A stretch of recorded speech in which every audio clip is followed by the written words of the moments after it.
Thing number 1, I did not consider the spirit gems of other classes. So for example here I'm a monk and I thought that those would be the possibilities with my monk.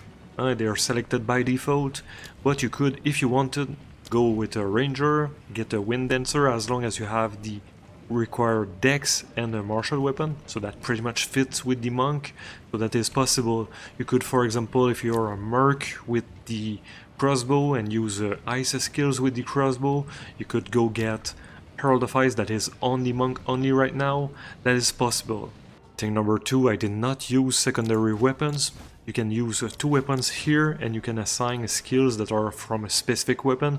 So I feel that even if you only have one build and don't want to use the weapon set skill points, you always benefit from using a shield on your secondary slot, just for edge cases. For example here I'm using a staff and I'm going to use my high skills like this, and if I get into a big trouble I can easily just like move back and raise my shield, move back from my shield. I put my shield on the middle click of my mouse that I use rarely, but it's there, and then if I use the other clicks of my mouse where it just goes back to the staff and I can use my attack skills normally.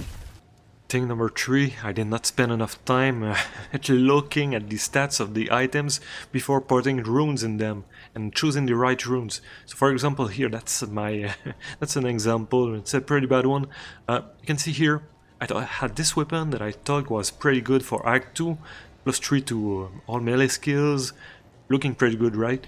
But you can see here that I just put a physical damage rune, because it did not even occur to me that it would be possible to have a melee weapon that deals no physical damage. You can see here, this staff, it only deals lightning damage, so I put a rune that increases physical damage. It does absolutely nothing, so that should have been more lightning damage. So always look at the stats of your weapon before adding runes in them. Thing number 4, I will not look at the stun bars. So for example, if I hit an enemy here, you can see a yellow line just below the name of the enemy. That's the stun bar. It goes up, and if it's full, he gets stunned. And the more important thing is that when he's stunned, he will stay stunned, and the yellow line will slowly deplete until it is down to 0. So you know exactly when the enemies will stop being stunned. So against bosses, you just keep hitting them until the yellow line is depleted, instead of waiting like I did so that the stun magically ends. You know when it ends. Thing number 5, I will not upgrade the gems that I use quickly enough. I will just get gems and hoard them in my stash to unlock future skills, but actually if you upgrade the skills that you have, it increases damage by a lot. For example here, Ember Fusillade, level 8. It deals, in my case, 37 to 56 damage, but if I was to increase it to just 1 level instead of just keeping my gem here stashed forever, it will move the damage up to 44 to 66, which is a 20%, about 20% damage increase. So just upgrading your main skills as you get new gems, you will just progress faster, you will kill more enemies faster, you will get more gems, it just feels better. Thing number 6, I will not get enough offense. So the last game that I played was BG3, a few hundred hours, and there having a very high AC character, very high life, and some offense can be a very good strategy. I will play here the same. For example, I would get the warrior, get the armor node, some life regen. I will tell to myself I will raise the shield and be extremely tanky and just grind the enemies down. And when I started moving into offensive nodes, focus more on offense, the game felt much better. I feel like PoE might be a game where the best defense is a good offense, might be true. So maybe get more offense and some defense might be a better strategy than a lot of defense and some offense. Thing number 7, I did not give enough importance to increase movement speed. I feel like increased movement speed just makes the game much easier, feels better.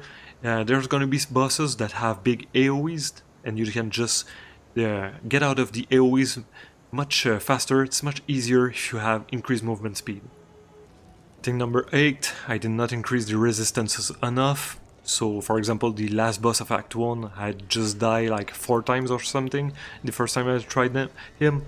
And then when you have a cold resist, the fight is much easier. Eventually you know what bosses have which damage. You know, for example here, this character is in Act 2, I know that in Act 2 mostly gonna be fire damage, so try to just up the resist.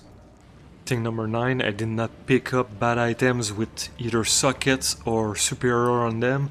It's pretty good to just go on the Salvage bench and just recycle them to get more of these, so that you can socket runes into your weapons, armor, shield, etc.